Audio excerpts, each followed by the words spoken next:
but you know, during some of the worst scenes, like the rape, or I guess the first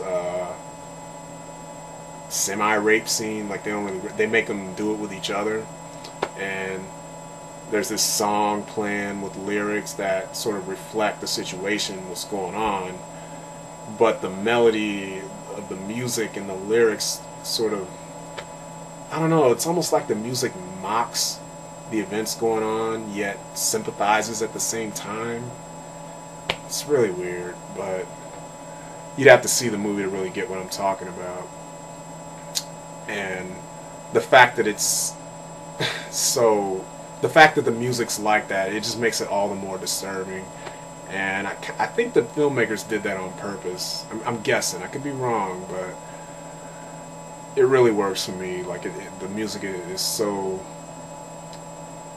um, in contrast with the events going on, it's just so atypical. And by the way, the music was performed and sang by David Hess, the guy who plays the main killer. So it's really ironic, huh?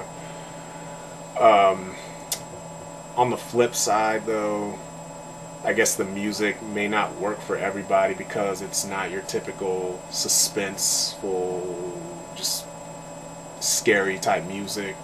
And if you're not used to I guess if you don't get the context of the movie, if you're not used to really old, low budget movies with somewhat corny acting and dialogue, it could sort of make it campy in a way and take you out of the movie if you're not just tapped into the vibe that the movie intended.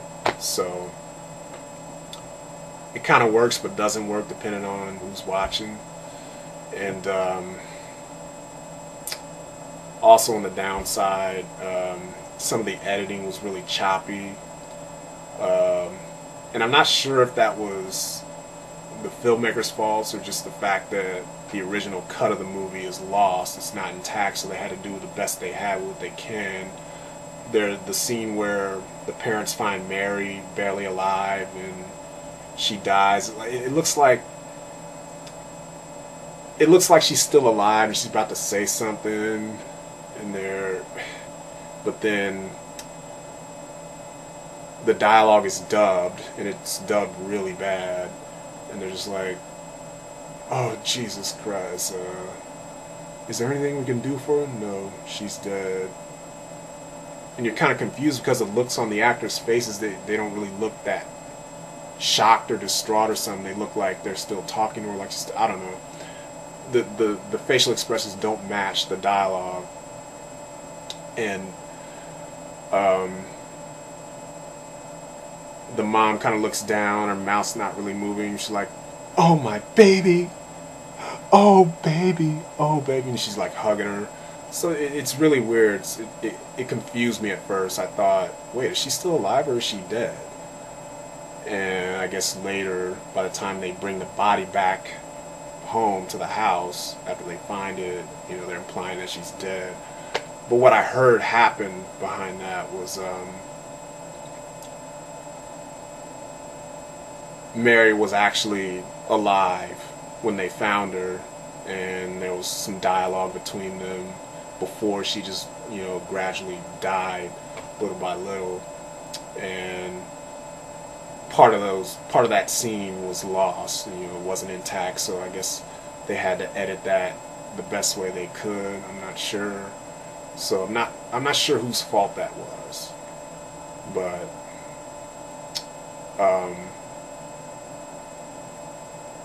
yeah, it's a little confusing. So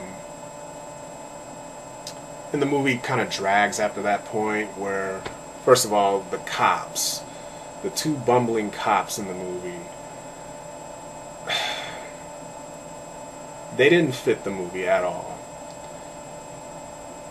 I can understand how maybe Wes Craven was trying to just lighten the mood a little bit between the gruesome stuff you were seeing, at least for the audience for the time, because it just to sort of lighten the mood a bit, just give people a break between, you know, not give them too much at once. But nowadays, you know, everybody's used to gore. It doesn't shock anyone anymore. So um, it just seemed unnecessary. Like, when I look at it, I think the scenes would have worked better just cut together without the cops intercut between them, because it would have had more continuity, more impact. The suspense would have just been continuous, you know, it wouldn't have let up so many times and possibly take you out of the movie with the comic relief cops. You know, I don't know, it kind of works in one way but doesn't work in another way, just like the music. So, you know, I would have liked it if they just kept the serious stuff going continuously, and then maybe had the cops get killed off. Like, maybe the cops hear something in the woods where one of the girls are getting killed, and then they go investigate, and then the killers see, and there's like a stalk sequence, and then they manage to pick off the cops one by one. Like, that would have been a lot more suspenseful, in my opinion. It would have made the scares just continue on even more. Like, you know, it starts off bad, gets worse, never lets up until the girls die, but then when the cops investigate, it would have just prolonged that suspense even more, which would have made it even more powerful for me. So I guess that's kind of how I'd have preferred it, but it's fine the way it is. I mean, I think I get what they were trying to do with it. So yeah, and then it kind of drags a little bit. You know, there's this lady with a truck full of chickens, and it's just like, you know, it's just an unnecessary comic relief scene. Didn't do anything for the plot of the movie or anything. But yeah, the killers take refuge, and then it ends. I guess okay, after the parents bring the body back, getting back to that, they devise their plan. They start setting up booby traps, and I'm guessing that sort of became a Wes Craven trademark. You know, there's a lot of booby traps in his movies. Nightmare on Elm Street has a booby trap scene. Hills Have Eyes, they use booby traps against the bad guys. You know, you see little glimpses of Wes Cravenisms all over this movie, directorial debuts. So you see glimpses of what to come from Wes Craven in the future. But basically, it all ends with the big chainsaw scene at the end inside the house, and it's all shot really well, really fast-paced, and not overly gory, but gory enough. And there's, you know, of course, the biting off the dick scene. I mean, I don't know. There's not really much else I can say about it without spoiling all of it, like I probably have already. But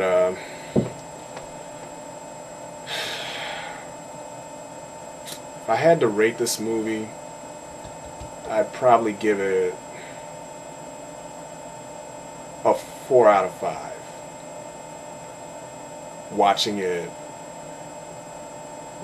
now in this day and age, but if I were to see it in theaters in 1972, I wasn't born yet, but if I were to actually see it back then, it would have affected me. Like, it would have been a 5 stars, hands down. But with its flaws, I would give it a 4 out of 5.